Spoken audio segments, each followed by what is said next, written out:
Kita tahu bahawa semua pimpinan kerajaan sebelum ini, termasuk kerajaan pembangkang sebelum ini, mengakui keperluan melaksanakan penyaluran subsidi.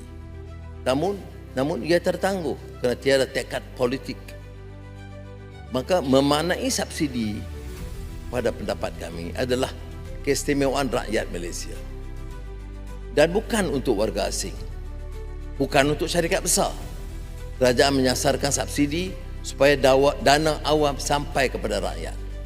Saya bagi beberapa contoh. Kita tahu bahawa bantuan subsidi pengampungan ayam ini sebelum ini telah menyebabkan kita menelan kos RM1 bilion setiap tahun.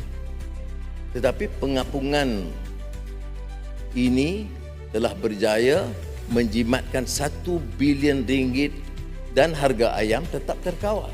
Telur kita dapat jimatkan RM1 bilion, sudah RM2 bilion. Penyiasan subsidi dan penstrukturan tarif elektrik secara purata menjimat RM6 bilion.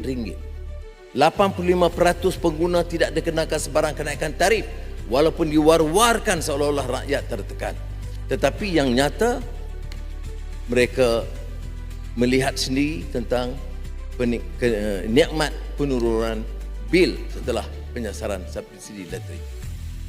Penyasaran subsidi diesel telah berjaya menjimatkan RM5 bilion dana kerajaan.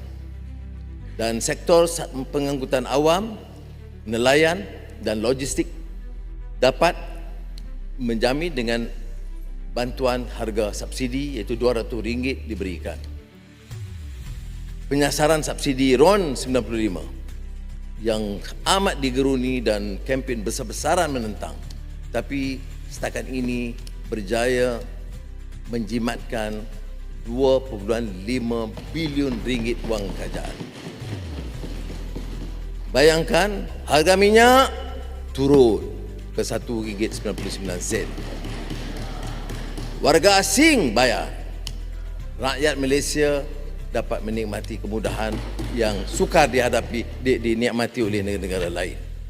Jadi terima kasih kepada semua penyelenggara Budi 95 yang berjalan lancar dan lebih 10 juta rakyat telah bertransaksi membeli RON 95 pada RM1.99 seliter. Pengkalan data 16.5 juta warga negara yang layak sedang dikemas kini untuk menyediakan kuota tambahan kepada 23,000 pemilik perahu berdaftar dan lebih 52,000 pemandu e-hailing aktif.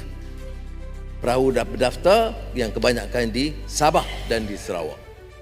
Keseluruhan penyaluran subsidi justru itu dapat menjimatkan dana negara sekitar RM15.5 bilion setahun. Setiap penjimatan bermakna lebih banyak dana untuk kebajikan, lebih banyak peruntukan untuk kos sara hidup dan lebih banyak pelaburan prasada rakyat yang berkualiti.